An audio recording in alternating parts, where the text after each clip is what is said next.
Hello, this is Justin Ruger from Accessible Beekeeping and More. Today we have the two co-founders of Bees4Vets in California. How are you, Ginger and Dan? We're doing great. Bees4Vets does accept students from California. We're actually located in Nevada, but the border's not far from us, about 30 miles or so. About 12 miles in a straight line. 12 miles. Oh wow, I'm so sorry for messing that up. That's We okay. were we were talking before. I thought that you were in California because it's such a big state. Oh, yeah, we're about 250 miles from your previous guest, which for us isn't far. I can drive that in a day. How long have you guys been beekeepers? Oh, we're actually pretty new. We're only about 6 years in beekeeping. I think that's fairly new. Might be a year longer than that now. How I did you don't guys get remember. started? Well, back when we started beekeeping, we had, as most people did, started to see that the suicide rate among our veterans was increasing. And Nevada at the time was in that highest um, area of about 22, I think, on average a day. And Daniel and I are both from military families, and we just decided we're going to do something. If we can just help one person, then we have to do it. And about that time, I found a document from the US government that had been put out in 1919. And it was all about beekeeping for disabled soldiers returning from World War I. And so we just decided we were going to try it. And so we got some hive equipment and bees, and of course, killed our first hive. And that's pretty much how it started. Most beginning beekeepers kill their first hive. Yeah. Do you still have that document that you read? Yep, it's actually located on our Bees4Vets website. You can download it and read it at your leisure. I'm happy to send you a link. But that's what they were doing for the soldiers returning with shell shock from World War I, which is something, of course, we still have with us today, and I believe is contributing to suicides. And so, as I mentioned, that document really inspired us. My grandfather fought in World War I. He came back with shell shock. The family didn't know what to do. That was a new condition. So they bought him a train ticket around the United States, hoping that when he came back that he would be better. And it worked to some degree because I'm here and I wouldn't have been. But having that grandfather go through that and then finding the document that beekeeping was being promoted to disabled veterans, it just really linked me. And so we started beekeeping. And that's what we've been doing. How long before you had started beekeeping? How long between beekeeping and your starting your nonprofit Bees4Vets? We have finished 4 years of students, and we incorporated the year before that. So we've been incorporated about 4.5 years, and we're just starting our fifth group of students. That's amazing, and it's only for Veterans and first responders. veterans and first responders. Okay. Yeah, with PTSD or traumatic brain injury. Are you limited to those disabilities, or have you worked with anyone that has different limitations? So we accept any student, veteran, or first responder that self-identifies with PTSD or TBI. Within that group, we have not had anyone come who, let's say, had a huge physical impairment. We've had a lot with tremors. Um, we had one Marine who really had only one working eye and had other injuries. So I can't say that we have had any that came with severe physical disability. And we don't ask anything medical among our participants. This is totally on the honor system. We don't want to deal with paperwork Yeah. and all that HIPAA stuff. So I can't say that we've had one with any severe disability. What we're trying to do in our program is teach them mindfulness and how to focus and stay in the moment. And we're using our honeybees to do that.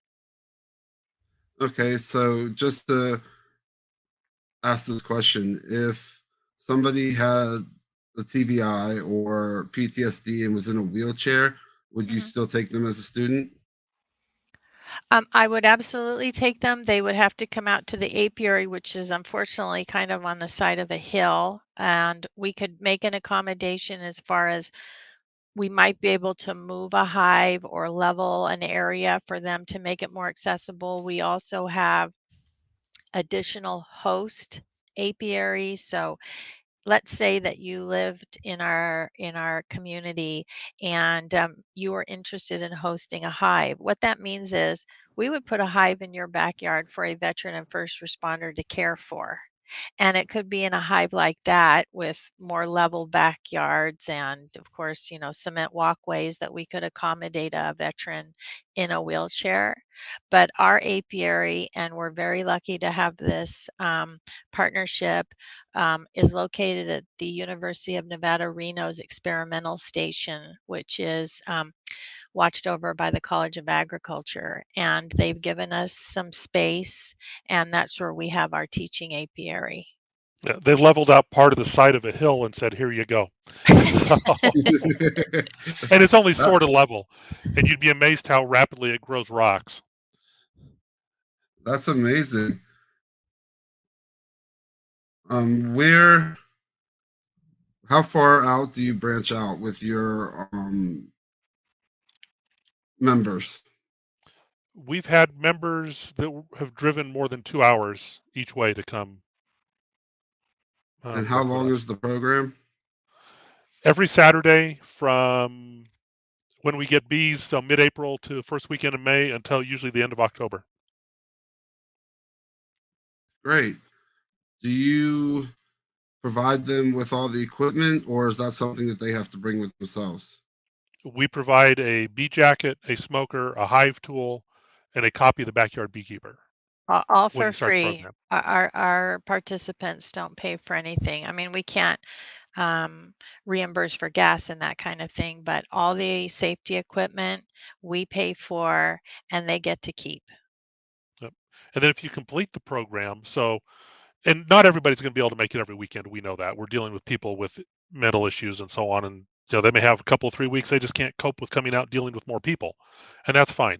But if they come out and they see and work for the vast majority of the different things you need to be able to do, so learn how to treat for mites, do hive inspections, be comfortable enough, doing them themselves, um, getting the hives ready for winter, doing splits in the spring, all that kind of stuff. If they come see it all and graduate the program, then they also get a hive. We give them a full set of equipment for hive, so bottom board, 2 deeps, 2 mediums, and top, and bees.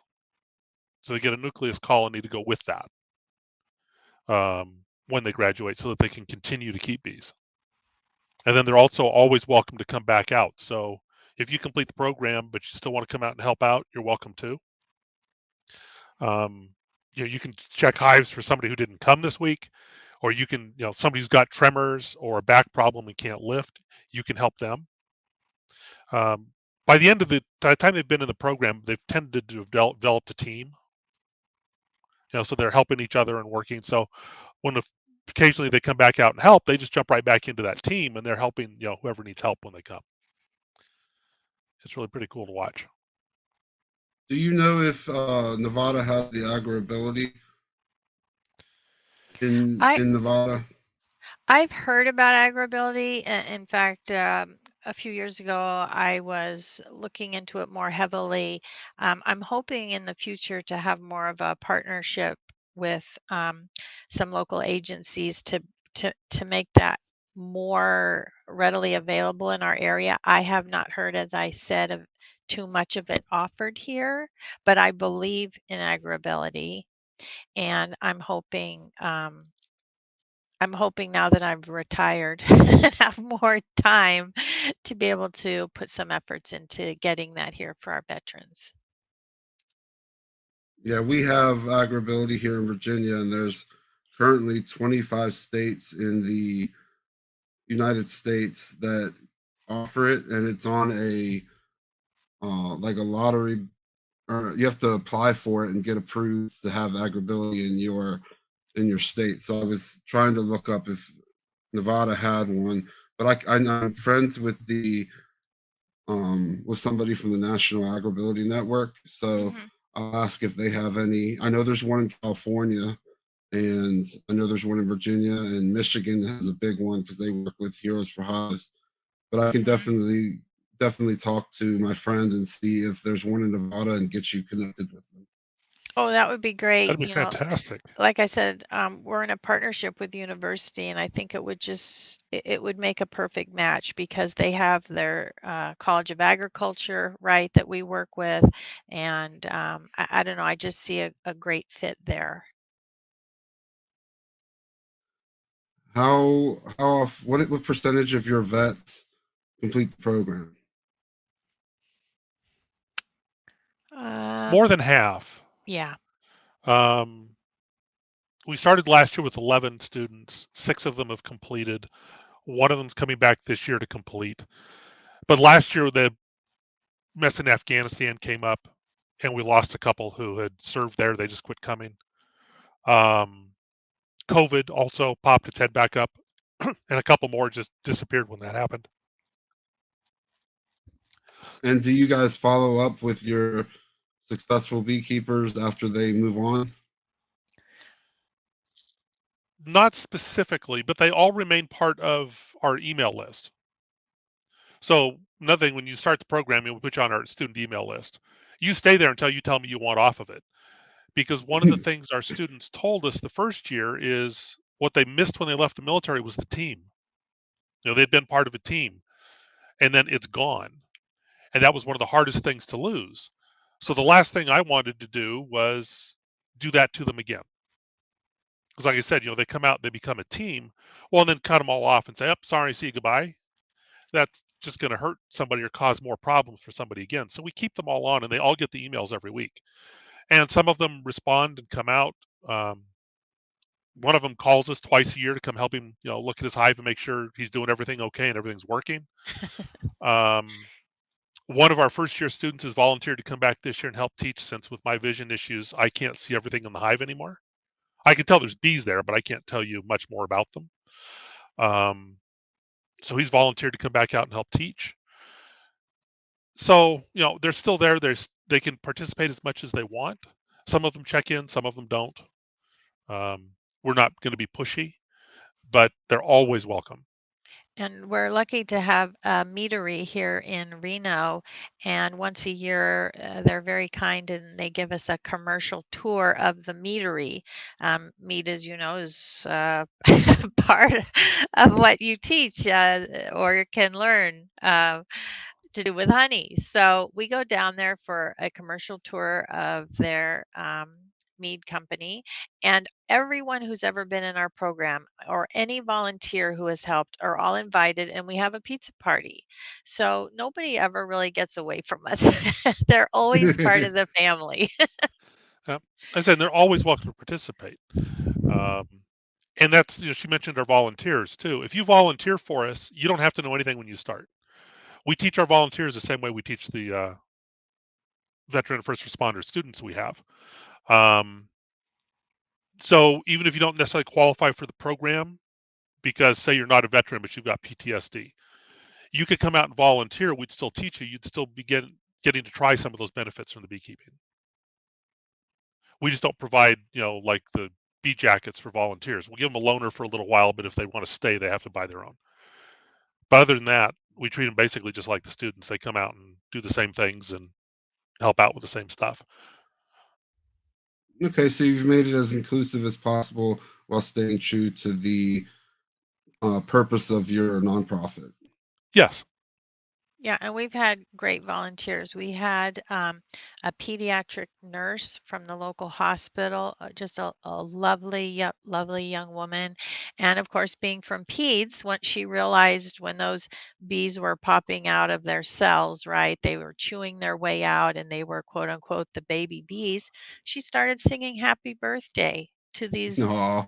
little bees. And pretty soon, that whole year of veterans started singing happy birthday whenever.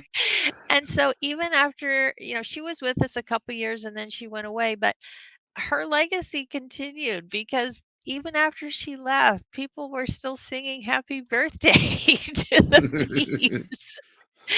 So we've just had some wonderful, wonderful people. One of our volunteers also works for state of Nevada's suicide prevention office. So, so many people have come out and supported us. The local bee clubs support our nonprofit, and we're just so lucky to have the amount of support that we have here. Because we are 100% donation funded. We have not gotten grants. Um, we don't charge the students anything, so everything to them is free. And so we are donation funded.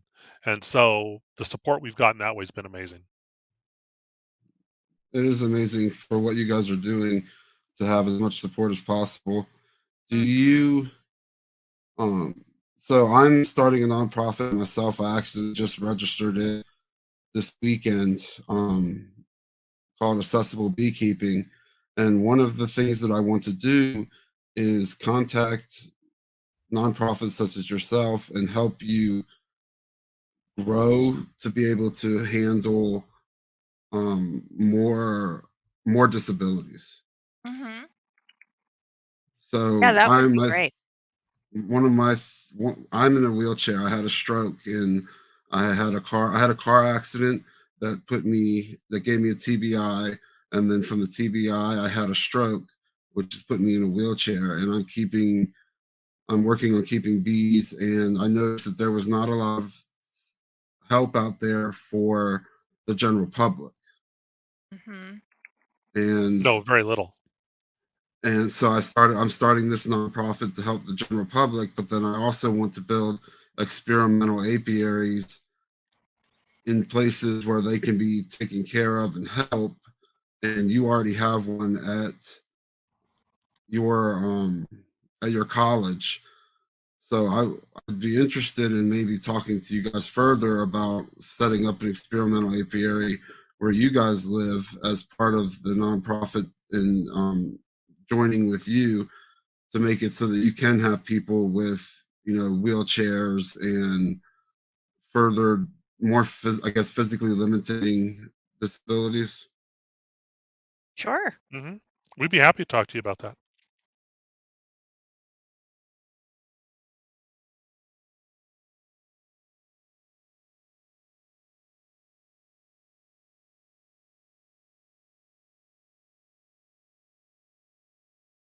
After World War One, they did this beekeeping thing for disabled veterans. By World War II, you could get out of the draft by being a beekeeper because they needed the beeswax. Oh wow. You also got out of sugar rationing because you could feed your bees sugar water and they'd make more wax. But they needed wax for all the leather goods. Shells were waxed, bombs were waxed, cloth portions of airplanes were waxed. All that was done with beeswax, every That's bit an of it. amazing history lesson. Thank you. So you could get out of that, but they had by that point had forgotten that beekeeping helped with other things. And now we have veterans who've come back from Iraq and Afghanistan with PTSD, and the government doesn't know what to do with them. And And they yet, knew what to do with them in 100 years ago. 1919, they had an idea. Yeah, it's kind of amazing, isn't it? Sorry we got off contract, but do you have any tips and tricks for helping others who want to get started in beekeeping that have, TBIs or PTSDs, for somebody that may not be in the Nevada area? Wow. There Well, are a few other organizations yeah. around the country, so look for them. I can't remember which university it is. Is it University of Montana? University Minnesota, Michigan, Minnesota? Might be University of Minnesota. Has an online program for veterans in beekeeping. Michigan. Michigan. Michigan. Okay. Okay. It's It's huge. Heroes to Hives. Yeah, it's huge. They're very nice people. We spent a couple hours on a conference call with them. Really nice people. It's not the same as you get with hands-on, but it would be something Yes. somebody could sign up for that would at least get them some background knowledge. And then find a local beekeeper.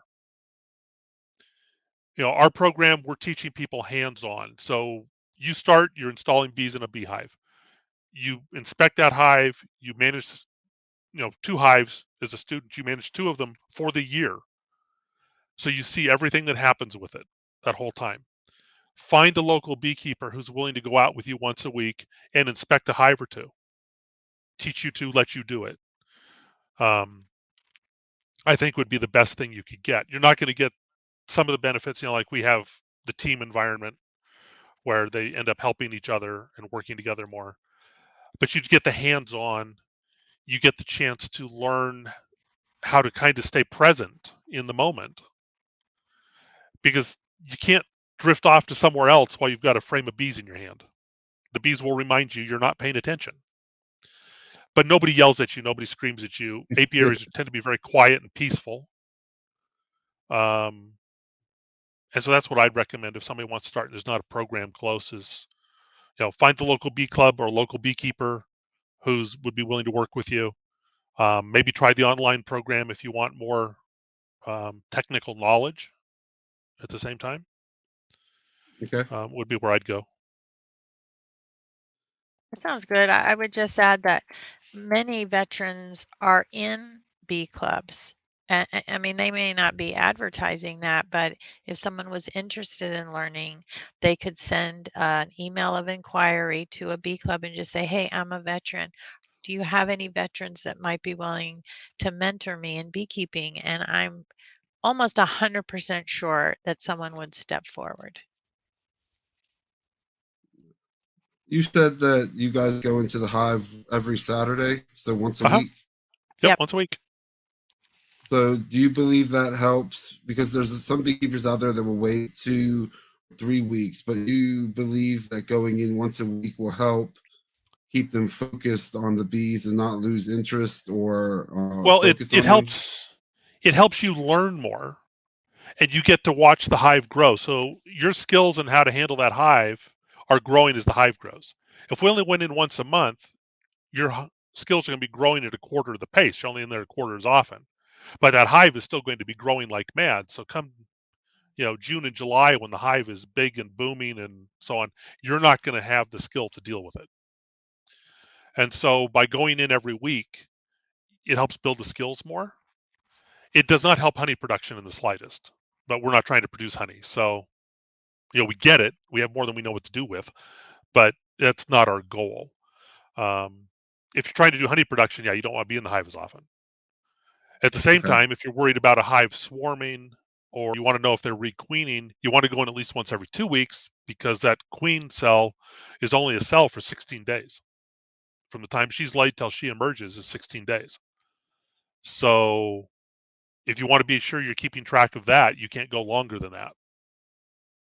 And I'll just add that in addition to the hands-on in the apiary, Justin, we also offer other quote unquote classes for those weekends where it's too rainy or too windy or too cold. So last Saturday it rained here in Nevada, surprisingly, and we were scheduled to be in the apiary. So instead, I taught a class in our kitchen, which we live streamed to our any student that didn't want to come to our kitchen, on how to bait for a swarm hive. That's valuable information if you want freebies or just to catch any swarm that accidentally escapes from your yard, right? So we taught a class on how to bait a swarm hive, We answered questions from the incoming 2022 students. We had participants who were graduating out from 2021 who were there to answer those questions. How did how they did in the program, what they thought of it, etc.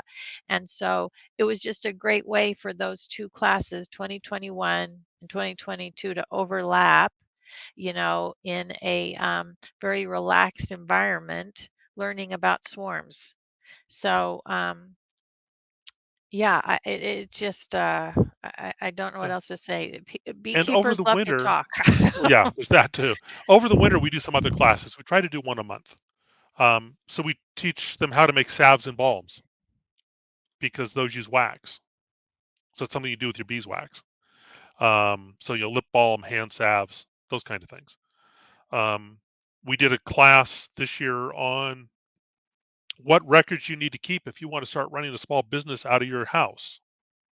So we had ladies from our accounting office come over and give them a presentation on it because we had 2 or 3 students that want to start a business.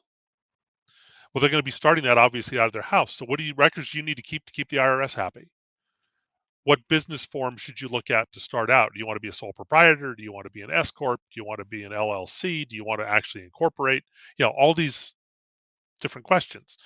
So we had that class. We did a mead making class. Here's how to make mead out of your honey, which is amazingly uncomplicated, and people that have made beer find mead to be overly simple, I think. You really can't screw mead up, and you can screw beer up in a heartbeat. That's something I need to learn. Mead's easy. Water, Yeah. honey, and yeast. You're good to go. I've used bread yeast. It takes longer before it tastes good. It has to age longer before it tastes like something you want to drink, but it works just fine. What other classes have we done? So in the past, we also had a local a medical professional who came in, and if you had a pain, like I have trouble sleeping, I have a pain in my neck. We had one veteran who had taken a bullet to the foot, and those nerve endings were exposed even after he healed, always in pain. And so what this medical professional did is, again, sat in my living room, and if they were willing to share what their aches and pains or issues were, he gave them an alternative therapy to help. He wasn't prescribing medicine, he wasn't touching anyone, but okay, here's what you can try to sleep better. Here's what you can do, these pressure points if you have a headache, here's something, to help with that pain in that joint. And so he just came forward to volunteer and share his knowledge of healing with veterans who may not be able to get that from the VA or whoever they see. So we just try to offer anything that people are interested in. In the salve class, we had a lady who was very knowledgeable about essential oils, and so everyone got to make 2 salves of different essential oils that help them. I get migraines all the time. Okay, here's the essential oils to put in your salve to put on your forehead when you have a migraine, or, you know, I have whatever this issue was, and she would help with the essential oil. Recipe to help that veteran with their self. So people are just so generous with their time in helping our program offer to the veterans anything they're interested in. We will find a guest speaker or whatever it takes to meet their needs. That sounds fantastic. I love the work you guys are doing. We're trying to give back. And thank you both. Did you say you were in the military or that your family was? Family was. My son is active duty at the moment. Thank you for his service. Is there anything else you would like to share with those that are eligible for Bees4Vets or would like to be a volunteer before we wrap it up? Send us an email or give us a call. They are. Or Really, it's that simple. If they want to volunteer, and we do other things too. We run a booth at the air races every year, which is a fundraiser for us. We get a percentage of the sales of the official air race merchandise sold out of that booth. We have volunteers who want to help our program but are scared to death of bees. They come out to the air races and help run that booth every year. They come out and spend several days in a week during that week manning that booth because it helps fundraise for us, and it's something they can do without bees. So even if they're afraid of bees or not sure they want to be in the apiary, there are other things that they can do that would help out.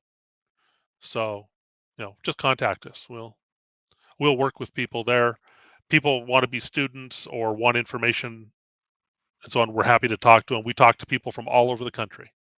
Yeah, and I would just add, if there is a beekeeper out there listening to your podcast who's like, wow, I'd really love to have something like that in my community, call us. We'll share every secret that we have, which aren't secrets, on how to do this. It's really not hard. It truly isn't difficult to just show someone how much you care for them. And so we're happy to share how our program works with anybody who calls so that they can do it in their community too. Awesome. I'll definitely keep in contact with you both about how to make my nonprofit grow and help those with disabilities that are being falling under the wayside right now. Yeah, the biggest Absolutely. surprise to us was how much insurance costs. Yeah. Because we're teaching beekeeping. So the liability insurance is just crazy.